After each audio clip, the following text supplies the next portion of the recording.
حسبنا الله ونعم الوكيل نعم المولى ونعم النصير ولا حول ولا قوة إلا بالله توكلت على الحي الذي لا يموت الحمد لله الذي لم يتخذ ولدا ولم يكن له شريك في الملك ولم يكن له ولي من الذل وكبره تكبيرا اللهم صل على محمد وآل محمد.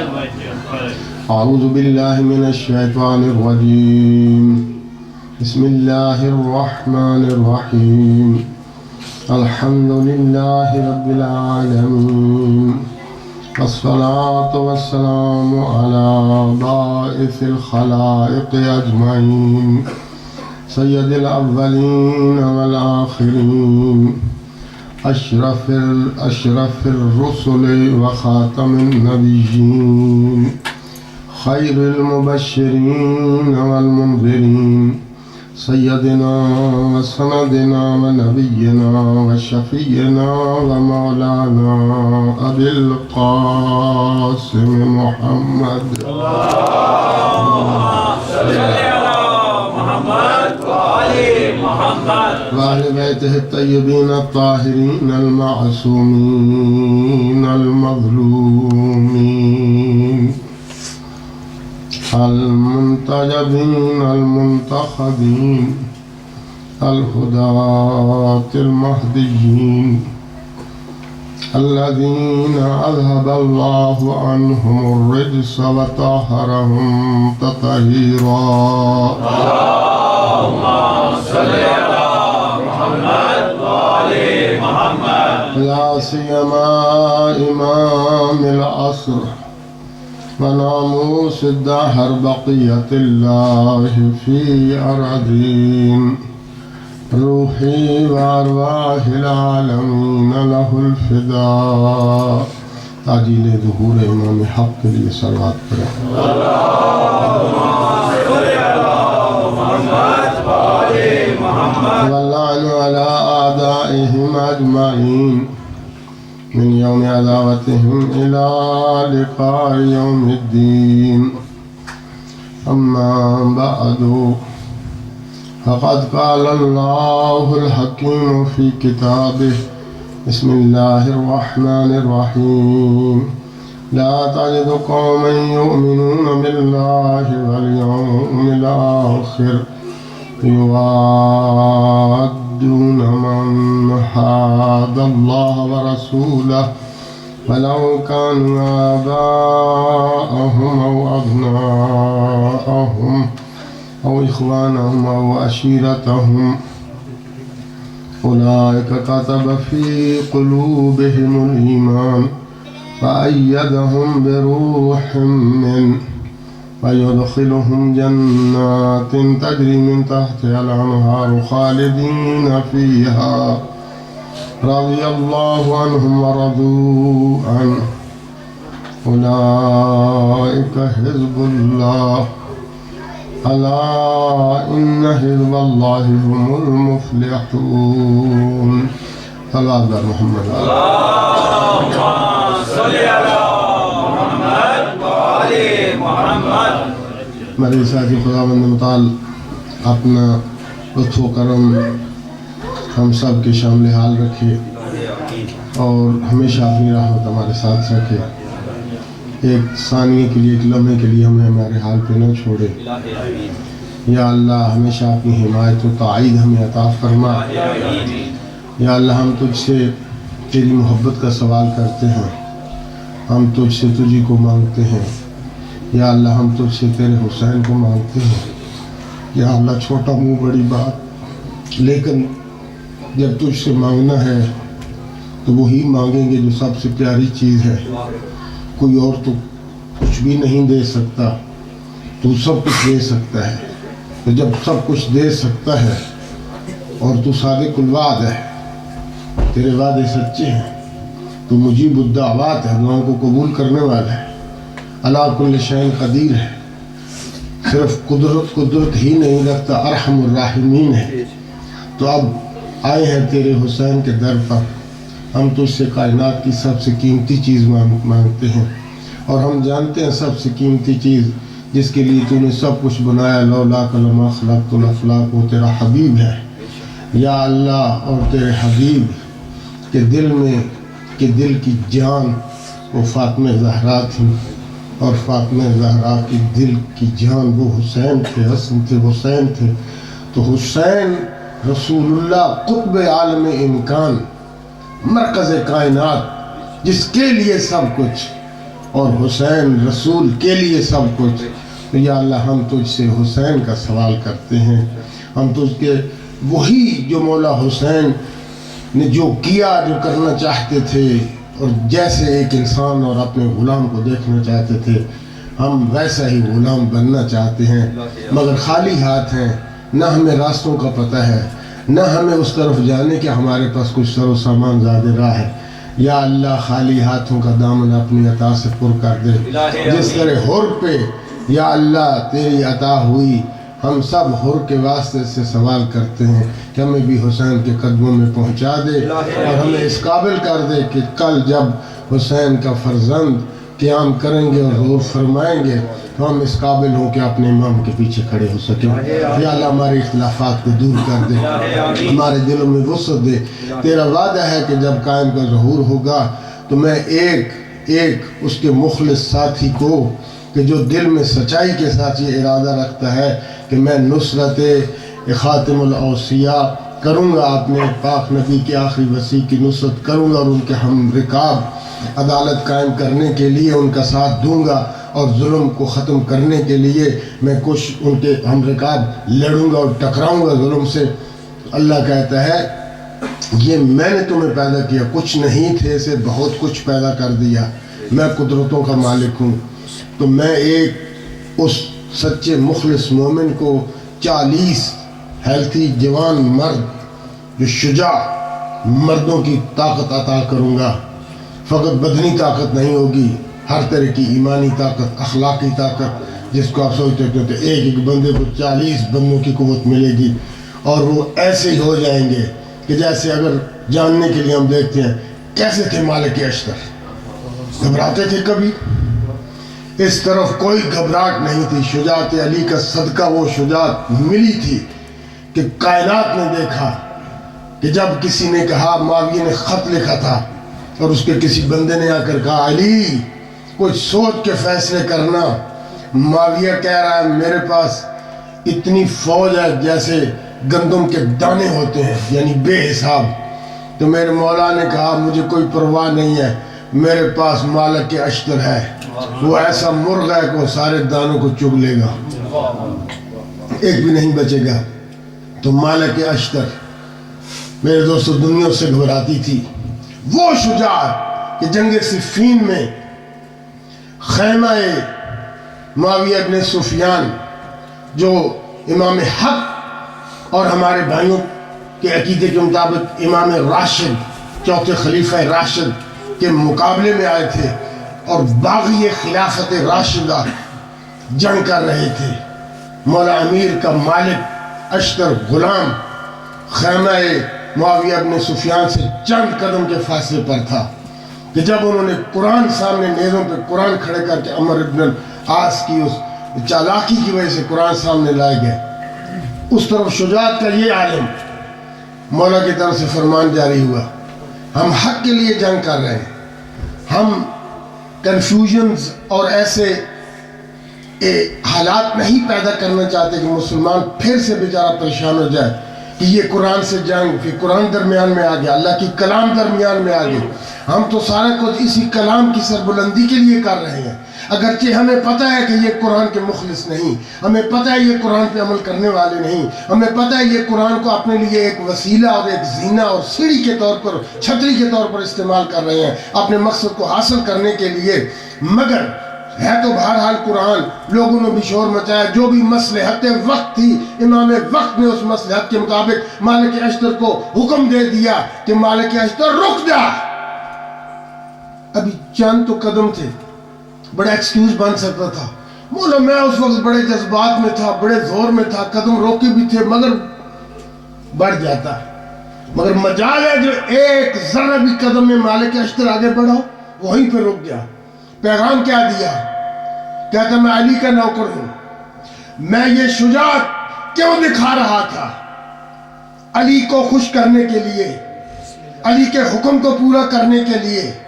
یہ شجاعت تھی تو علی کے لیے، یہ جنگ تھی تو علی کے لیے، یہ شہادت کی تمنا تھی تو علی کے لیے. علی نمائندہ خدا ہے، علی جانشین پیغمبر ہے. اس لیے اس حیثیت میں علی کی اطاعت رسول کی اطاعت اولی الامر ہے، اور رسول کی اطاعت اللہ کی اطاعت. میں جو کچھ کر رہا ہوں اللہ کی اطاعت میں. تو جب علی کا حکم آگے نہیں بڑھنا تو اب میں آگے کیوں بڑھوں؟ مجھے تو علی کی بات ماننی ہے. میری کل یہ بات نہیں ہو سکی تھی، بات آگے چلی گئی کہ علی نے مرضیوں کا سودا کیا. ہم مولا کی محبت میں ڈوبے ہوئے. پھر مولا میں یہ حق ہے، حق کے غلام یہی ہے. جب مولا کے فضائل آتے ہیں تو پھر گلے گلاب کی طرح چہرے کھل جاتے ہیں. پھر اس فضائل محبت میں انسان جو ہے اس کا اظہار بھی ہوتا ہے. اور میں بھی اظہار کرنا چاہتا ہوں. سن کے جو نام علی میں مسکرایا یوں عقیل. ماشاءاللہ. دیکھیے یہ شب شہیدہ ہے. برار حمدانی اس دن کو شوخی کر رہے تھے، کوئی شوخی کی بات کی. کسی دوسری مولا کے جان باز نے کہا صبح عاشور کی بات ہے، یار برار دیکھتے نہیں کیسے حالات ہیں، تم اس وقت شوخیاں سوچی ہیں. کہتے ہیں ذرا ایمان سے بتاؤ میری زندگی تمہارے سامنے گزری ہے، کبھی مجھے اس سے پہلے بھی کہیں کوئی مذاق کی بات کرتے دیکھا ہے، یہ خوشی کی یہ شوخی کی؟ نہیں.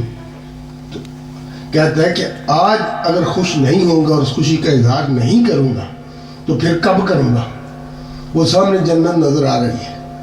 یہ حسین کی خوشنودی میں، حسین کی رضایت میں اتنے بڑے مرتبے کو پا لینا جو تمنا تھی، وہ چند ہی تو منٹ رہ گئے ہیں اپنے مقصد کو پانے میں. جنت تو نظر آ رہی ہے، مگر میری سب سے بڑی جنت یہ ہے کہ میں فاطمہ زہرا کے بیٹے پر قربان ہو جاؤں. اس جان نے ویسے بھی ایک دن جانا ہے. کسی نے جان دینے کے بعد بڑا اچھا پیغام دیا، جان دی ہوئی اسی کی تھی. اگر اس کے راستے میں ہم دے بھی دیں، حق تو یہ ہے کہ حق ادا. ہم جان بھی دیں نہیں تو ہم نے کیا دیا؟ اپنی طرف سے کیا دیا؟ اسی کی جان سے اسے لوٹا دی. تو کہتا ہے کہ جان اسی کی تھی، ویسے بھی دینی ہے. اگر میری یہ جان کنیزہ خدا بنت محمد مصطفیٰ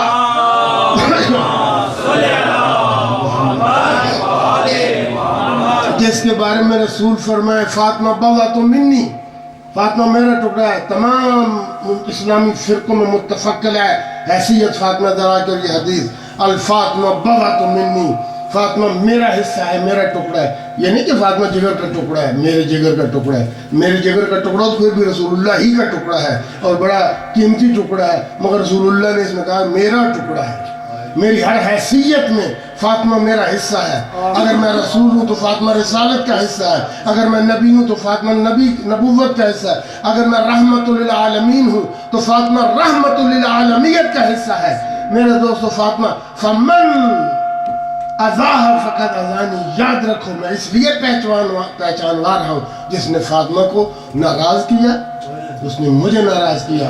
فمن ارضاها فقط ارضانی، جس نے اس فاطمہ کو خوشنود کیا اس نے مجھے خوشنود کیا. ایک اور حدیث علامہ ذہبی یا عینی نے اپنے تذکرے میں اس کو، اور وہ کچھ متعصبین میں شمار ہوتے تھے جو کرنے والے اسیسمنٹ علماء کی جو علمی حیثیتیں اور ان کے عقائد اور سارے اس بات میں بررسی کرنے والے، تو انہوں نے اس بات کو کہ حدیث رسول خدا سے نقل کیا کہ ان اللہ یغضب لغضب فاطمہ. فاطمہ وہ تو تھا کہ فاطمہ کس پہ راضی تو میں رسول راضی ہوں، تو رسول کے راضی ہونا بھی اللہ کا راضی ہے. کہ ڈائریکٹ اللہ کہتا ہے، رسول اللہ نے فرمایا ان اللہ یغضب لغضب فاطمہ، کہ اللہ غضبناک ہو جاتا ہے اس پر جس پر فاطمہ ناراض ہو. وَإِنَّ اللَّهَ يَرْضَى بِرِضَاهَا، اور اللہ راضی ہو جاتا ہے جس سے فاطمہ راضی ہو، جو معیار سخط رضائے پروردگار ہو. میرے دوستو ہم اس فاطمہ کے بیٹے پر جو آج گواہی دینے کے لیے نکلا تھا کربلا میں، جہاں باقی سارے مفاہیم اس نے بچائے، ساری صداقتیں بچائیں، ساری ویلیوز کو بچایا، سارے اعتبارات کو بچایا، جسٹس کو بچایا، اللہ کی اس عدل و عدالت کو بچایا، انسانیت کو عرض دیا، تو وہاں پہ اس نے اس اپنی ماں کی صدیقۃ الکبریٰ، سچی ماں کہ جس کے بارے میں حضرت ام المومنین عائشہ صدیقہ رضی اللہ تعالیٰ عنہ ان کی طرف سے یہ حدیث ہے کہ میں نے رسول اللہ کے بعد اس کائنات میں فاطمہ زہرا سے نہ تو مشابہ رسول کے کسی کو دیکھا اور نہ رسول کے لہجے جیسا کسی کا سچا لہجہ دیکھا۔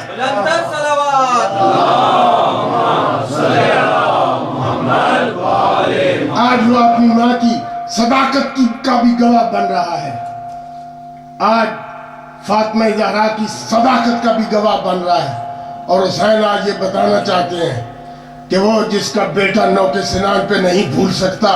ارے قرآن کے قاریو حافظو، نوکے سنان پہ میرے نانا نے کہا تھا، سچے نانا نے، کہ میں دو اپنے تم میں گراں قدر چیزیں چھوڑ کے جا رہا ہوں، انی تارکن فیکم مستقلین، حدیث سے صرف نظر کر رہا تھا سعادت سے، کیونکہ وقت چلا جائے گا۔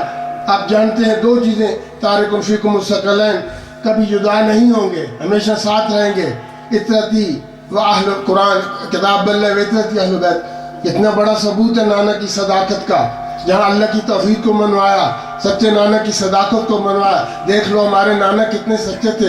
اگر کسی کے یقین میں کمی آئی ہے تو کیا اب میرا دھڑ کربلا میں ہے، میرا سر نوکے سنان پہ قرآن کی تلاوت کر رہا ہے۔ میرے دوستو یہی جب تلاوت کرتے ہوئے قرآن کوفہ میں پہنچا تھا، زید بن ارقم رسول اللہ کے صحابی جب یہ سنا کہ سر سے تلاوت ہو رہی ہے، اپنے اوپر حجرے میں بیٹھے تھے کہ ان اصحاب الکاف والرقیم کانوا من آیاتنا عجبا، یہ اصحاب کاف اور اصحاب رقیم، وہ جو اصحاب کاف کتنے سو سال سے رہے، کرٹیں بلتے آج تک بھی ہیں، قیامت کے دن امام زمانہ کے دور سے پہلے نکلیں گے۔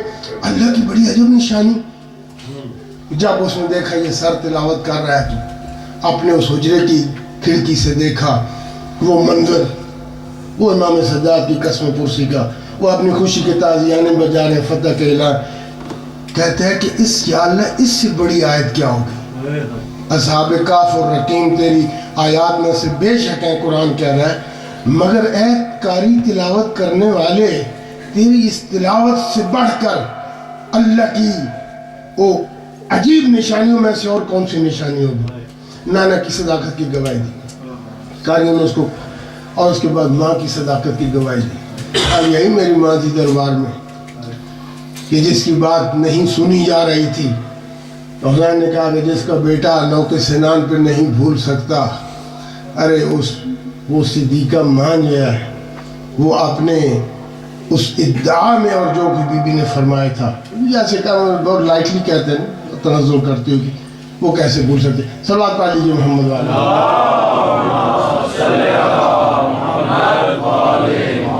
عرض کر رہا تھا، سن کے نام علی جو مسکرایا، یوں عقیل پاک ہے میرا لہو، اظہار ہونا چاہیے، اور دولت عشق علی ہر ایک کو ملتی نہیں، دولت عشق علی ہر ایک کو ملتی نہیں، پہلے ماں کو صاحب کردار ہونا چاہیے۔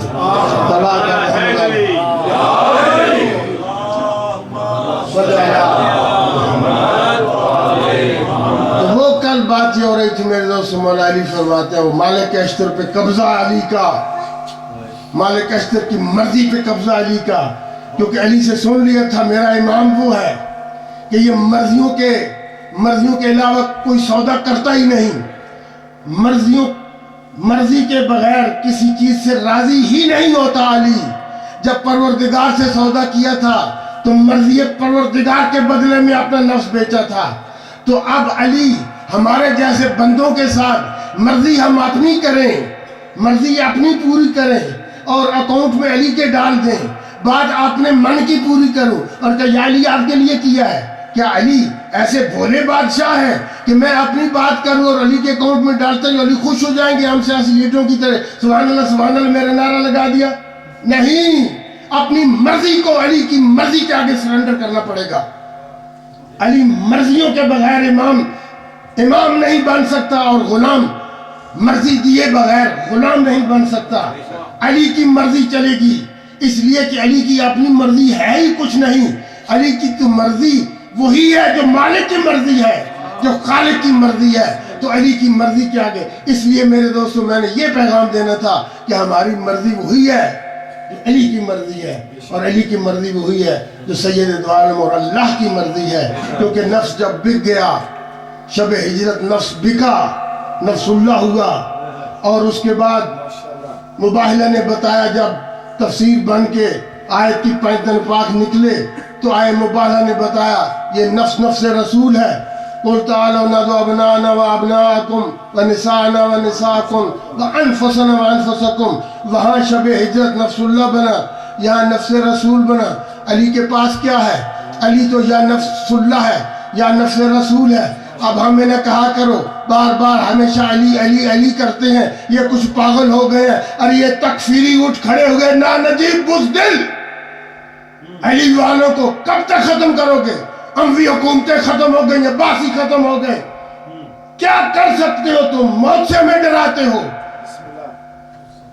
کربلا سر پہ باندھ کے کفن جب آتی ہے اور کربلا موت کو دیوانہ بنا دیتی ہے. یہ زندگی حسین نے مفہوم بدل دیا. ہم زندہ ہیں تو حسین کے لیے، مر جائیں گے تو حسین کے لیے، ہمیشہ زندہ رہیں گے تو حسین کے لیے. جو حسین کا ہو جائے وہی تو خالق کا ہو سکتا ہے، اس کے علاوہ تو خالق تک پہنچنے کا کوئی راستہ ہی نہیں. حسینیت زندہ باد، حسینیت زندہ باد، یزیدیت مردہ باد، یزیدیت مردہ باد. اہل بیت کے دشمنوں پر لعنت، بے شمار لختی لعنت، بے شمار حیدری.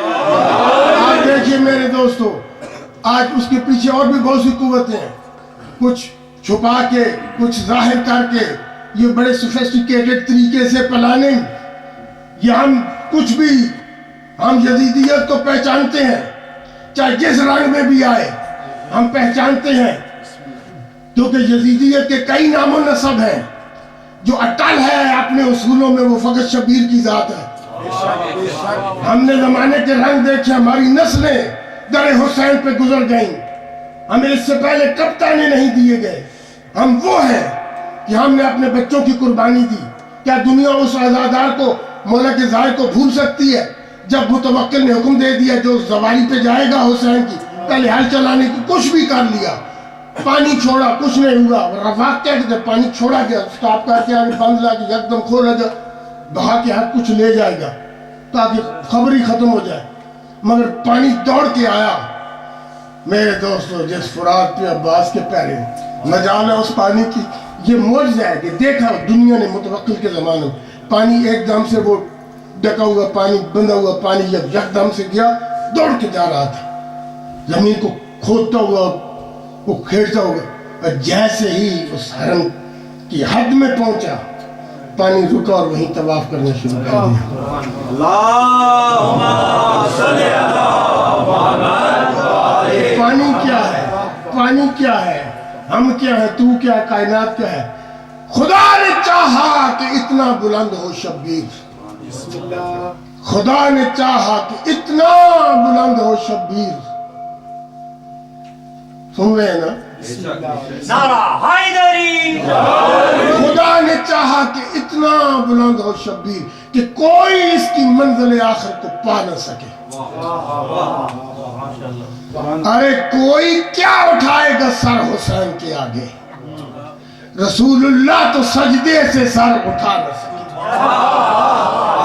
نعرہ حیدری، نعرہ حیدری، نعرہ حیدری. خود رسول اللہ تو سجدے. نعرہ رسالت، نعرہ حیدری، حیدری، حیدری. اور حسین کے ماننے والے ہمیشہ نمازی ہوتے ہیں. سچی اور صحیح نماز پڑھنے والا ماتمی ہوتا ہے، اور سچا نمازی ماتمی بھی ہوتا ہے. یہ کوئی ڈویژن نہیں، کوئی کچھ نہیں. ہم سب اپنے حالات کو درست کریں. کمی بیشی تو ہے، اور حسین کے صدقے میں ہم اڑیل نہیں ہیں. ہم علم، باب علم کے نوکر، ہمیں آگے بڑھنا، علم حاصل کرنا ہے، رشد ترقی دینی ہے، ایک دوسرے کی مدد کرنی ہے. اور اسی ذہن میں کو زندگی کو پتہ نہیں، یہ تو اتفاق سے محفلیں نصیب ہوتی ہیں، زور سے نہیں ہوتی.